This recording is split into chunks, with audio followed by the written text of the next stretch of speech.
की अटल बिहारी वाजपेयी पंतप्रधान असताना मुंडे साहेबांनी सभा घेतली होती आणि ती सभा मी जागा नसल्यामुळे मी झाडावर बसून ती सभा ऐकली. सहजपणे बोलायचे आणि तुम्ही 2 वर्षानंतर जरी भेटलात तरी त्यांना नाव लक्षात राहायचं असे मुंडे साहेब होते. जे ताईसाहेब त्या रथावरून चढायचे त्या रथाच्या पाया पडायचे लोक, म्हातारे लोक असतील, लहान मुलं असतील. राजकारणात 2 गोष्टी महत्वाच्या असतात, एक नेता आणि दुसरी म्हणजे कार्यकर्ता.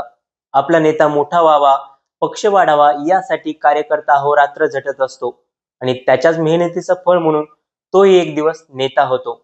असाच प्रवास करणारे छत्रपती संभाजीनगर जिल्हा शहर सरचिटणीस दीपक ढाकणे यांच्याशी आपण आज गप्पा मारणार आहोत आणि त्यांचा जीवन प्रवास जाणून घेणार आहोत.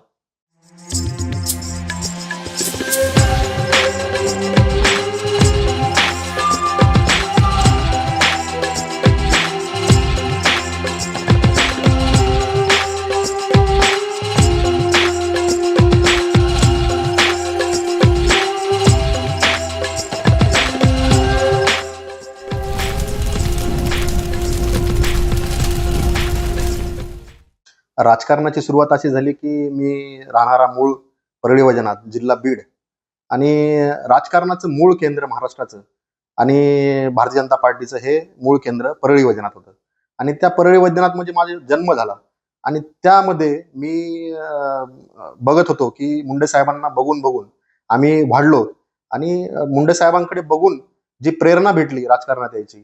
आम्ही म्हणजे राजकारणात यायचा हा माझा काही हेच नव्हता, रस नव्हता मला राजकारणात यायचा.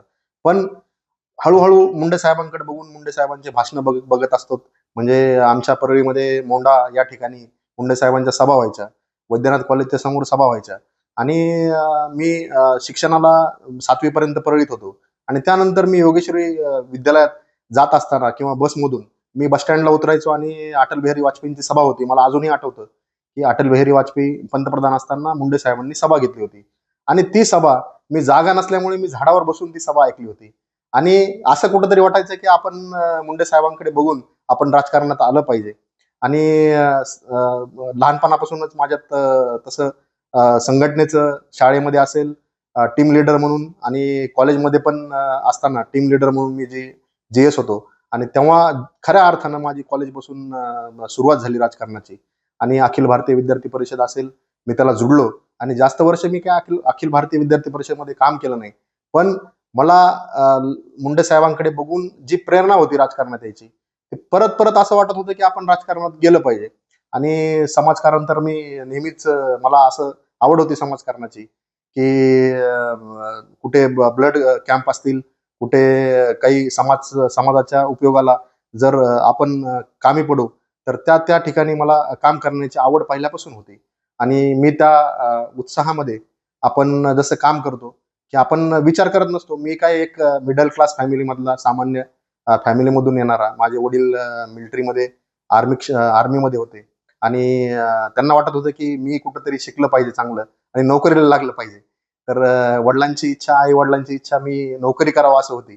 पण मी क्षेत्र निवडलं आणि 2004-3 ला मी मुंडे साहेबांकडे म्हणजे संपर्कात होतो मुंडे साहेबांच्या.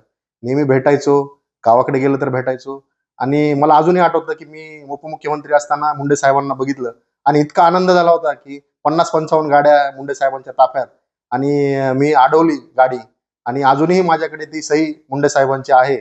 मी जपून ठेवलेली आहे ती आठवण आणि मुंडे साहेबांची सही एका कागदावर घेतली होती आणि ती सही अजूनही जपून माझ्याकडे ती सही ठेवलेली आहे, एक आठवण म्हणून मुंडे साहेबांची. आणि भरपूर मुंडे साहेबांच्या आठवणी आहेत. तसं तर पहिली भेट एक 25-30 वर्षापूर्वी भेट झाली. मी लहान असतानाच मी तुम्हाला सांगितलं की मी उपमुख्यमंत्री असताना आमच्या कॉलनीमध्ये साहेब कोणत्या तरी कामानिमित्त आले, ते आता मला आठवत नाही ते काम आणि त्या कामानिमित्त किंवा कुणाला भेटायला आले असतील मला माहित नाही. तो ताफा बघितला मुंडे साहेबांचा आणि मी पळत पळत त्या गाडीच्या दिशेने गेलो आणि मुंडे साहेबांची गाडी अडवली आणि खूप गराडा होता त्यांच्या भोवती. नेहमीच असायचा, आपण बघितलं असेल की मुंडे साहेबांच्या भोवती खूप गराडा असायचा लोकांचा आणि त्या गराड्यामध्ये मी छोटा होतो आणि मला बोलवलं त्यांनी आणि मी ऑटोग्राफ मागितला की साहेब मला एक ऑटोग्राफ द्या आणि एक छोटासा कागद होता, म्हणजे काय असं मोठं डायरी वगैरे काही नव्हती. तर त्या डायरीवरती म्हणजे कागदावरती मी ऑटोग्राफ घेतला, सही घेतली आणि ती सही अजून माझ्याकडे जपून ठेवलेली आहे साहेबांची आठवण म्हणून.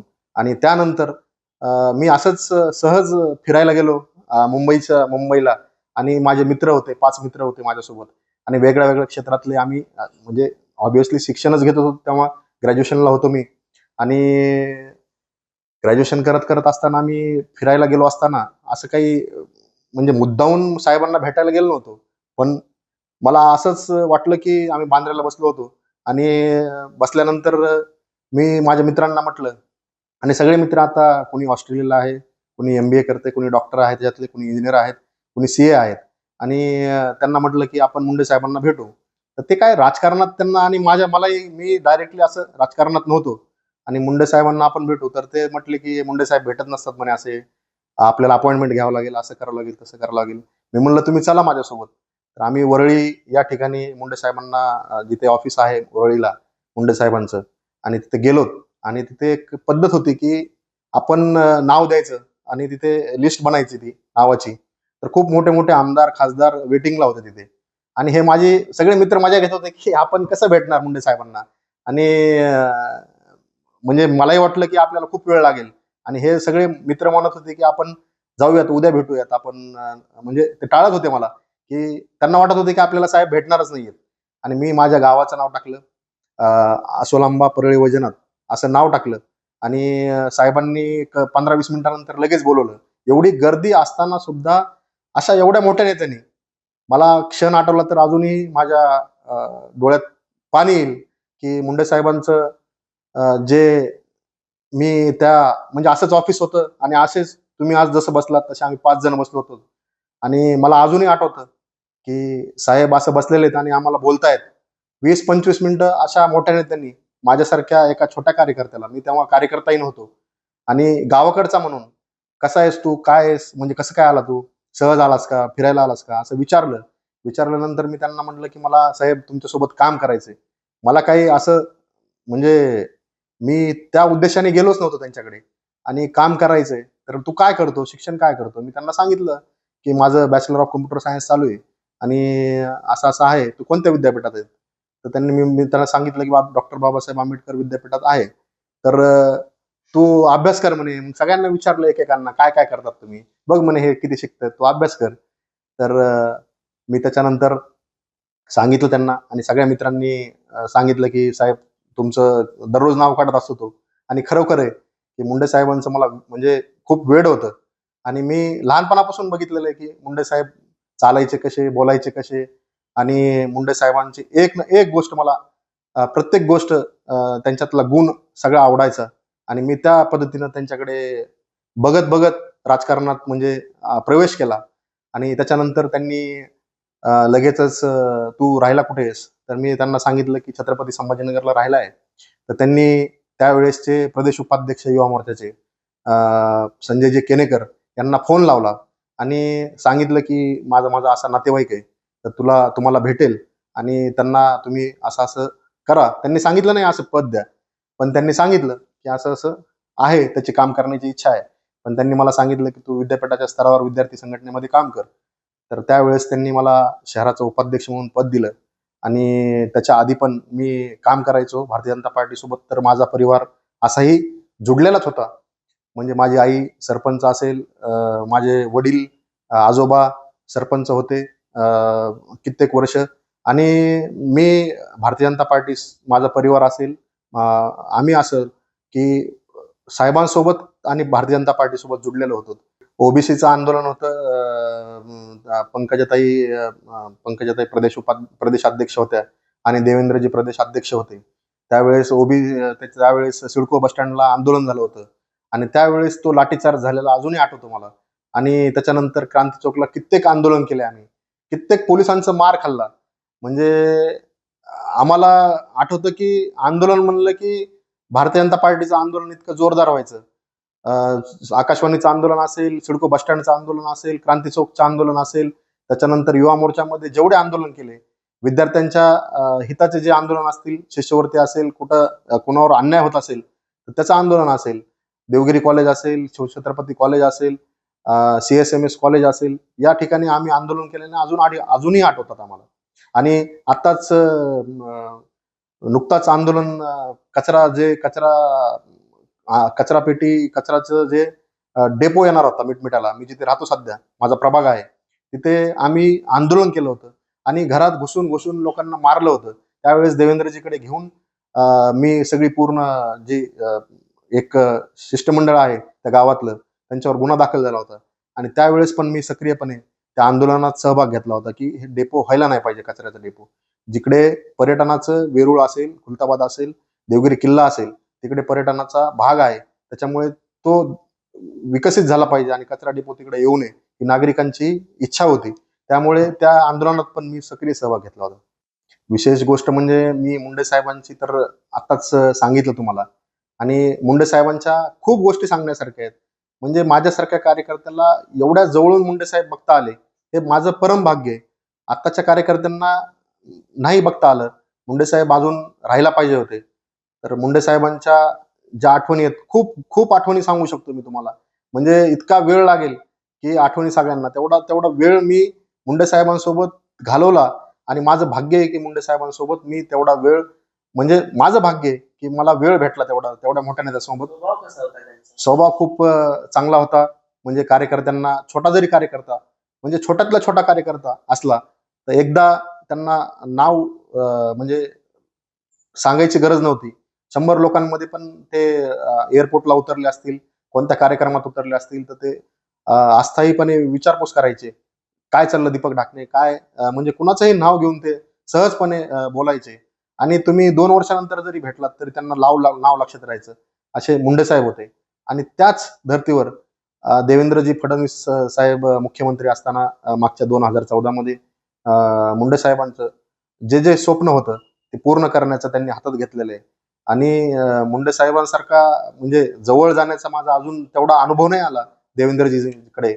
पण मी एक नेता म्हणून त्यांच्याकडे बघत असताना मुंडे साहेबांसारखं काम करण्याची त्यांची जी लकब आहे ती मुंडे साहेबांसारखीच आहे आणि आज परत एकदा ते महाराष्ट्राचे मुख्यमंत्री झालेत आणि मुंडे साहेबांचे जे स्वप्न महाराष्ट्रासाठी असतील ते पूर्णपणे ताकदीने पूर्ण करण्याची त्यांच्याकडे ताकद आहे. माझी आनंददायी गोष्ट, मी कधीही विचार केला नव्हता की राजकारणात येऊन छत्रपती संभाजीनगर शहरात, एवढ्या मोठ्या शहरात मी एक जिल्ह्याचा सरचिटणीस फादर बॉडीचा होईल असं मला कधीही, मी काम जेव्हा चालू केलं तेव्हा त्या उद्देशाने मी काम चालू केलं नव्हतं की मला हे पद भेटल ते पद भेटल. आणि मला आज खरोखर आनंद होतोय.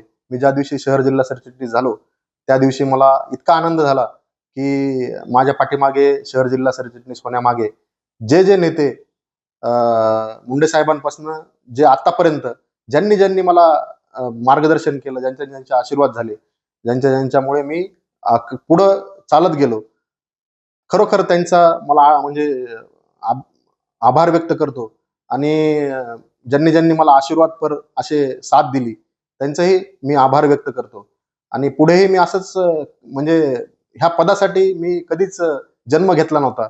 मी काम करत राहिलो आणि मला ते भेटलं. मी त्याच्यातच आनंद मानतो आणि दुःखद गोष्ट अशी की ज्या दिवशी 2014ला म्हणजे सत्ता आली आणि मुंडे साहेबांनी शपथ घेतली त्यावेळेस आनंदही झाला आणि त्याच्यानंतर लगेच म्हणजे 27 तारखेला मी आणि केनेकर साहेब आम्ही सगळे भेटायला गेलो. माझ्या सोबतीला रामेश्वर भादवे होते, आत्ताचे जे युवा मोर्चाचे अध्यक्ष आहेत, आणि 7-8 जण आम्ही भेटायला गेलो आणि भेटल्यानंतर वरळीलाच त्याच ठिकाणी भेटायला गेल्यानंतर साहेबांनी सांगितलं की दीपक आता तो आपल्याला खूप काम करायचंय, भारतात काम करायचंय. त्यावेळेस खरोखर आनंद झाला. एवढा मोठा नेता, एवढ्या उंचीचा नेता आपल्याला म्हणतोय की नाव घेऊन आपल्याला काम करायचंय आणि त्याच्यातच खूप आनंद होता. आणि त्याच्यानंतरच 3 दिवसानंतर अशी घटना घडली की अजूनही म्हणजे विसरू शकत नाही. असं दररोज वाटतं की आपण मुंडे साहेबांना बघतोय कुठेतरी. म्हणजे सांगू शकत नाही की इतकं दुःखद घटना, ज्या ठिकाणी सत्कार होणार होता त्या ठिकाणी सकाळी सकाळी फोन आला 7ला की मुंडे साहेब गेलेत आणि जीवनातली आतापर्यंतची घटना दुःखद कोणतीच नाहीये. माझ्याकडे राजकारणात बघत असताना तुम्ही की व्हॉट्सअप माझा जर बघितला तुम्ही, मी जेव्हापासून मला मोबाईल घेतला कळतंय माझ्यासोबत मी मोदी साहेबांसोबत मला भेटण्याचा योग आला, सर्वोच्च नेत्यांचा देशातल्या, पण माझा डीपी कधी मी चेंज केला नाही. आणि हे सांगायचं कारण म्हणजे हे माझं म्हणजे मी हे सांगत नाहीये, पण मुंडे साहेबांसोबत एवढं काम केलं आणि एवढी दुःख झालं, म्हणजे लाखो कार्यकर्त्यांना दुःख झालं. माझ्यासारख्या छोट्या कार्यकर्त्याला पण तेवढंच दुःख झालं. आणि मी अंत्यसंस्काराला गेलो होतो तेव्हा स्तब्ध झाले सगळे कार्यकर्ते. आणि जाताना 3 महिने तरी कमीत कमी मला त्या दुःखातून मी बाहेर आलो नाही. आणि आज पण वाटतं की मुंडे साहेब कुठं ना कुठं आपल्याला भेटतायत, बोलतायत. आणि त्याच ऊर्जेनं आम्ही काम करत असतो. अजून एक आठवण की 2014ला अशी घटना घडल्यानंतर मुंडे साहेबांची दुःखद घटना घडल्यानंतर लगेच पंकजाताई ताईसाहेब लगेच बाहेर पडल्या आणि 2014ची इलेक्शन विधानसभेची लागली. आणि त्या संघर्ष यात्रेमध्ये जी संघर्ष यात्रा ताईसाहेबांनी काढली, त्या संघर्ष यात्रेमध्ये 22 जण महाराष्ट्रातले निवडले होते ताईंनी. आणि त्या 22 जणांमध्ये मी पण एक सहभाग म्हणून मला ताईसाहेबांनी घेतलं होतं. आणि त्या संघर्ष यात्रेमध्ये मी रथ म्हणजे ताईसाहेबांचा जो रथ होता, त्या रथाचा मी रथ प्रमुख होतो. आणि संघर्ष यात्रा अशी अद्भुत 2014 मध्ये निघाली. आणि त्यानंतर भाजपची सत्ता आली. आणि त्या संघर्ष यात्रेमध्ये मी बघितलं की एवढं प्रेम कोणत्याच नेत्यावर एवढं प्रेम मी आतापर्यंत बघितलं नाही. जे मुंडे साहेबांचं प्रेम होतं तेच पंकजाताईंना ते लोकांमार्फत जनतेमार्फत महाराष्ट्रातल्या असंख्य लोक रडत होते. कुणी रथाच्या मी एवढं बघितलं प्रेम की जे ताईसाहेब त्या रथावरून चढायचे, त्या रथाच्या पाया पडायचे लोक. म्हातारे लोक असतील, लहान मुलं असतील, 2-2, 4-4 किलोमीटर लोक पायी यायचे. आणि गाडी जात असताना तर अक्षरशः पळायचे लोक गाड्यांच्या पाठीमागे. आणि ताईसाहेबांना फक्त बघण्याची जी लोकांची इच्छा होती, लांबून तरी आपण बघावं. वृद्ध लोक असतील, म्हणजे तरुण मुलं असतील, त्यांना फक्त असं होतं की ताईंना एकदा बघावं. आणि त्या आपल्या नेत्यांसोबत आपण एवढा वेळ घालतोय. आमचं भाग्य आहे की मुंडे साहेबांसोबत पंकजाताईंसोबत काम करण्याची आम्हाला संधी भेटली. आणि खरोखरच त्यावेळेस संघर्ष यात्रेमध्ये ताईसाहेबांनी मला निवडलं. मी ताईसाहेबांचे पण आभार व्यक्त करतो की माझ्यासारख्या कार्यकर्त्यांना ती संधी प्राप्त करून दिली. आणि त्या संघर्ष यात्रेमुळे त्यावेळेस महाराष्ट्रामध्ये सत्ता आली.